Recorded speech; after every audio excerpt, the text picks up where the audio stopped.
Hello, my friends. My name is Ed DeCosta of eddecosta.com. I am an executive coach who makes a weekly coaching video, and I'm glad that you're here.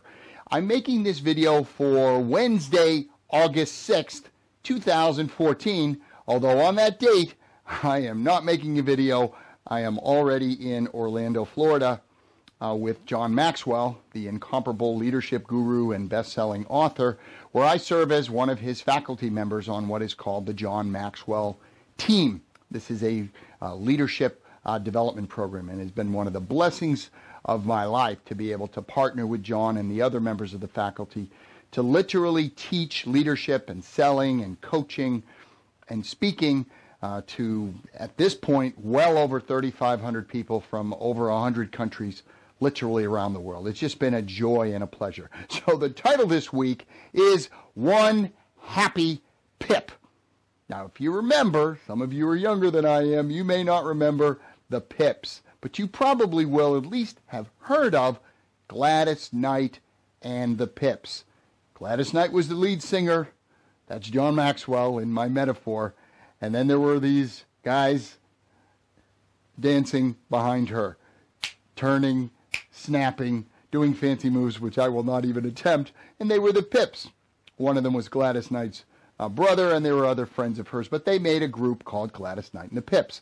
Well, in this grand scheme of the John Maxwell team, I am a Pip, and I am one happy Pip. Sometimes you're Gladys Knight, sometimes you're the lead, sometimes you're in charge, sometimes in life and business, you're not in charge. You have a role to play. I remember watching a video, a documentary about Chuck Berry. It's a very musical video today I'm making, music-centric. Because Chuck Berry is, again, some call him the king of rock and roll, such an innovator, such an influence on so many people. And in this movie, it's actually a documentary movie made about Chuck Berry, they show a rehearsal where he is with Keith Richards, lead guitarist of the Rolling Stones, arguably, admittedly, the greatest or one of the greatest rock and roll, certainly one of the greatest successes in rock and roll history. So this is the lead guitarist for the Rolling Stones, Keith Richards, and Eric Clapton, who is, again, I don't think it's even arguable, but either the greatest or one of the two or three greatest guitarists ever.